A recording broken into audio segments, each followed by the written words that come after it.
What up, LinkedIn family? Excited for today. I got two brothers, as you can see, Eric and Ryan Cruz. This is going to be a good one. I'm excited for this one because, especially in the time we're in now, everybody wants to be an entrepreneur. And I think too many people look at entrepreneur life on this thing, Instagram, and think it's all jet planes and you know what I mean? No one ever understands the total hardcore freaking struggles, right, that we go through. So I'm just going to give a quick story. We're going to dive in. This will be fun, but I want people to understand, how do you go from concept to reality, and then all the bullshit in the middle that knocks you out, and it takes a lot to get up. Like, all we see is Bill Gates and Amazon and Bezos.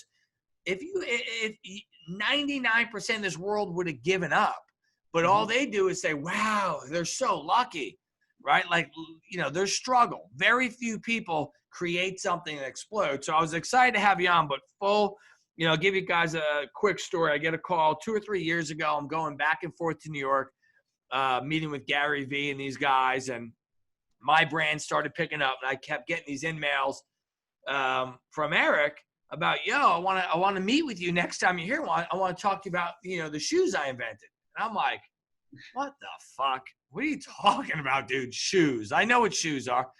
A month later, hey, Jeff, I saw you just did a post. You're going to be in New York, man. I would love to just sit down with you, pick your brain, and show you about these shoes.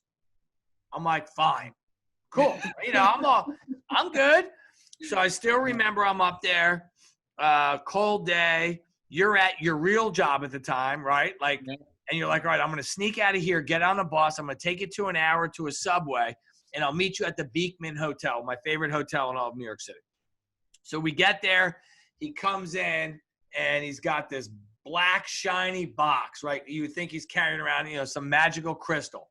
And I'm like, dude, what is that? He goes, it's the shoes, man. And I'm like, okay. He's like, yeah, we got one pair, right? I'm like, all right. He takes them out of the box. It's a slipper that, you step down. You can have a sole. So I get it, right? But it's not my passion, right? So in my head, I'm thinking, okay. Like, I'm not here to, let's go. What do you need help with? So we talked about it. And, his whole thing was, listen, me and my brother, we're working these jobs. We believe in these shoes, right? How do you do it? I think my thing was, you just got to bust your ass until you come through the other side. Tell me more about the company. Well, we have never sold a pair. We actually don't have any. This is the only pair I have right here. But I just wanted to show you. What's your game plan? I don't know, but we believe in it. And we're going to backtrack to hear your story from idea to concept to the amount of times you got kicked in the balls. Plain and simple. Yeah. Right? But I think a year and a half later, even less, I get a text from you. We probably text once every 2 weeks. And stayed in touch. How's the business? We're getting there. We got like 4 pair. We're showing people. And then all of a sudden, I get the call. Jeff, I wasn't able to tell you this. Friday, we're on Shark Tank, right? And I'm like, fuck yeah, right? Now, everybody on Shark Tank sees you get a deal with Damon. They see, balloons going off.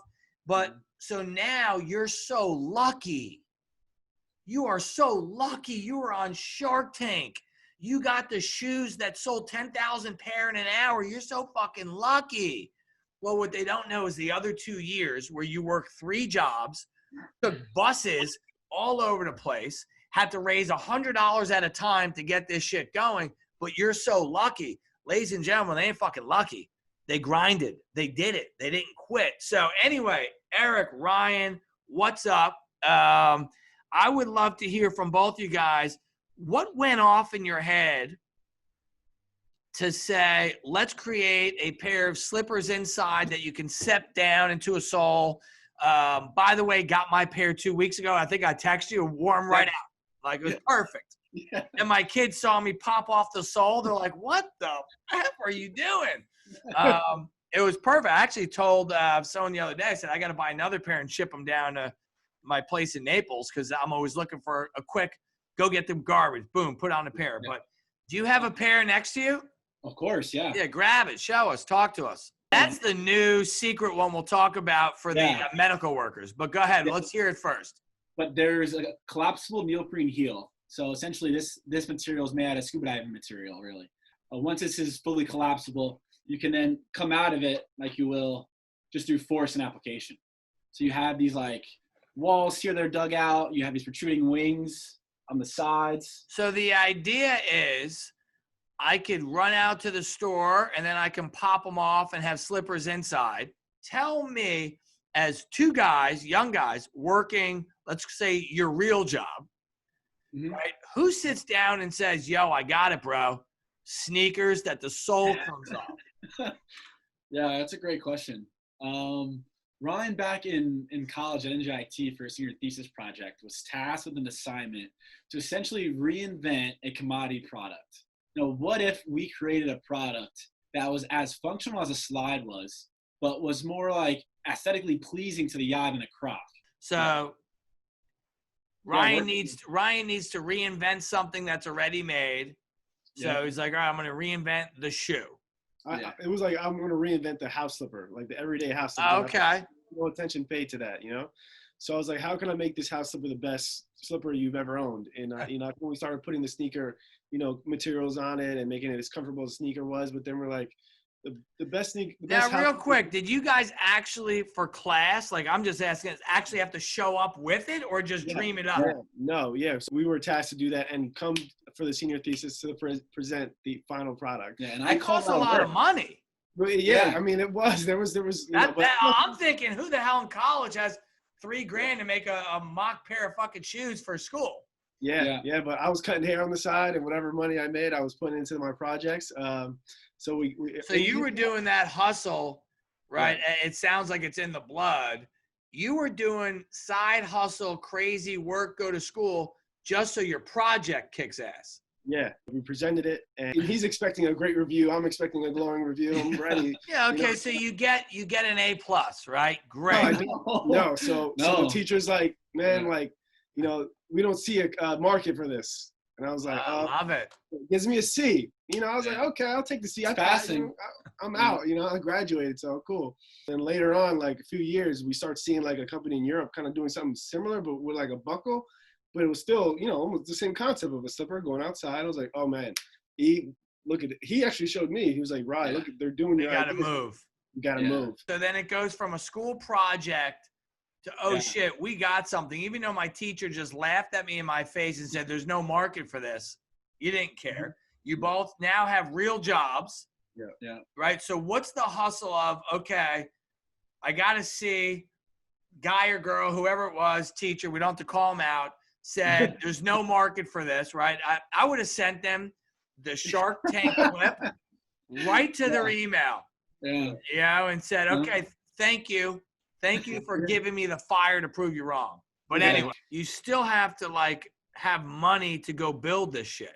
Yeah. So where does that come from? Yeah. So now it was time to get the technology right. We like he said, we had some savings. We put our money together and we started spending it on R&D for our technology. And that was first try was giving it, doing our own stuff. Then it was giving it to a broker that said he has a manufacturer in China that can get it done. We paid the deposit. He came back 4 months later and said, it's impossible. You can't do this type of project. He took our money but couldn't prove. So someone else takes your money, then comes back, says, just like the teacher, although they said there's no market, now you got a guy saying, not only is there no market, we can't build this. Yeah, it's impossible. It's an impossible. Not that it's stupid. It's just we can't build it. It's impossible. Yeah. So we were like, so now you've been punched in the face twice. Yeah. No one's making $1.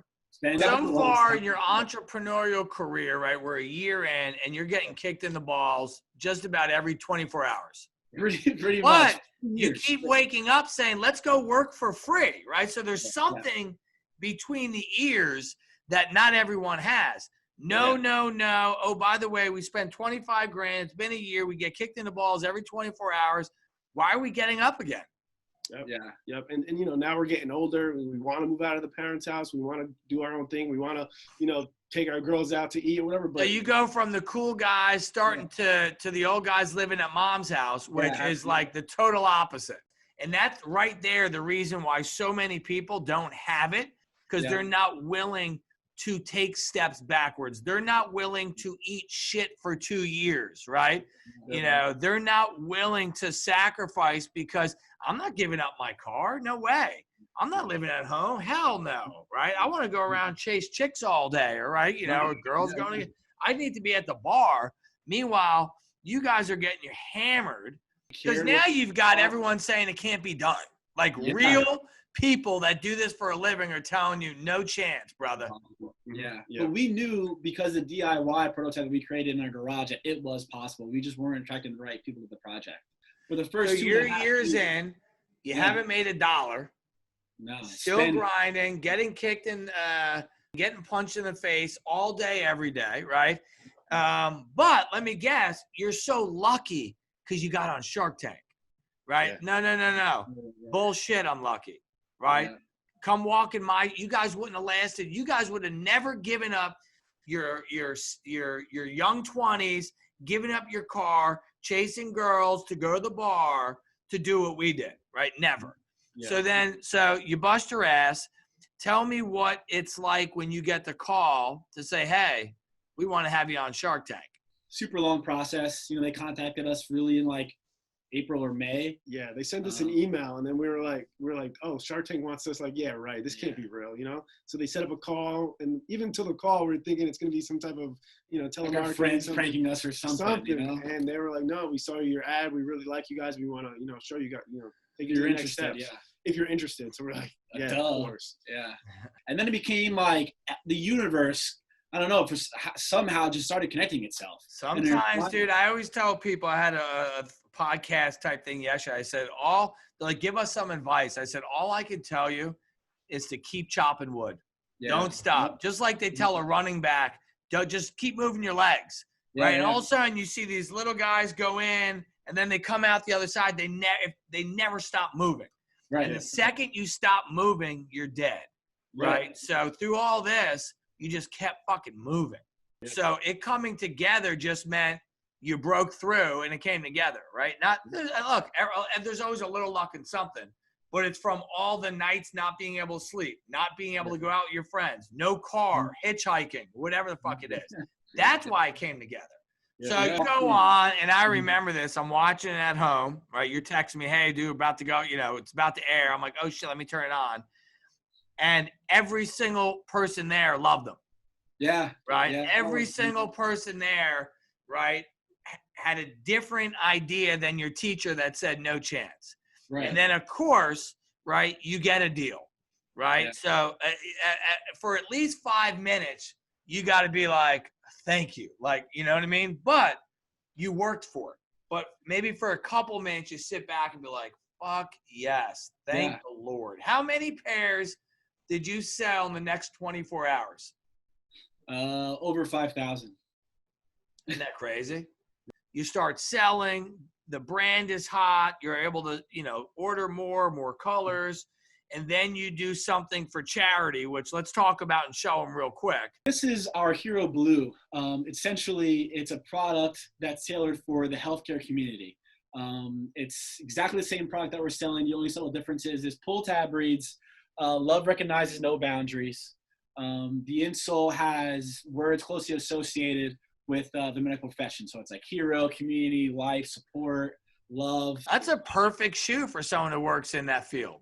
I remember in the beginning when I said, hey, I want to get a pair. You're like, yeah, take about 5 to 6 months, right? I'm like, literally. And then you call and you're like, you're not going to believe it. Our container's stuck in China. Oh, and I'm my like, God. Well, guess what? That's the struggle that in 2 years when you guys are absolutely killing it, those are the stories you're going to tell others. You're not going to talk about popping champagne, making your first $1 million. You're going to talk about, dude, we sold 7,000 pairs in Shark Tank. COVID hits and we can't get them here. Yeah. That's the shit. So, man, guys, love the story. I want everybody, I'm going to put your link below where they can buy them. Buy them for the holiday. Donate a pair. I got a pair. I'm rocking them. But I really hope somebody watching this that's an entrepreneur, I hope this just gives them that little bit of spark that, you know, they're getting kicked in the face all day. It's okay. You were told no. Ryan's told that's silly. No one's going to buy it. Two manufacturers say, we can't make these.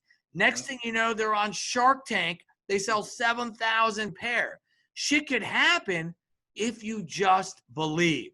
Yep. Absolutely. Simple, man. Guys, I freaking love it. Thanks for the time. I'll reach out to you later. But awesome story. And we'll follow up. We'll do another one of these in a year to see where we're at. You're welcome, Jeff. Thanks, man. Later, brother. Thank you.